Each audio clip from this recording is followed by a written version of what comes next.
आज ना मी first time pizza बनवलेला, कारण रुद्र 2-3 दिवस झालं मागं लागला होता, मम्मा पिझ्झा खायचे पिझ्झा खायचे. तसं याआधी त्यांनी पिझ्झा नाही खाल्ला, पण टीव्हीत वगैरे बघितला असेल म्हणून मागं लागलेला. तर म्हणलं की बाहेरचं काहीतरी अनहेल्दी देण्यापेक्षा म्हणलं की घरीच ट्राय करूया. त्यासाठी मी गव्हाचं पीठ घेतलं होतं, कारण मैदा लहान मुलांसाठी चांगला नसतो.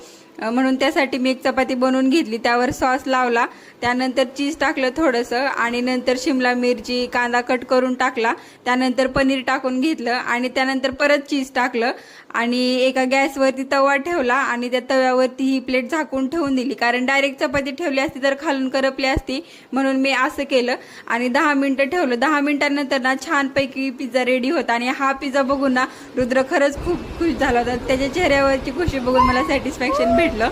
खरंच खूप टेस्टी झाला होता पिझ्झा, मलाही खूप आवडला. बाहेरचं काहीतरी अनहेल्दी खाण्यापेक्षा ना घरी हा पिझ्झा एकदा नक्की ट्राय करून बघा.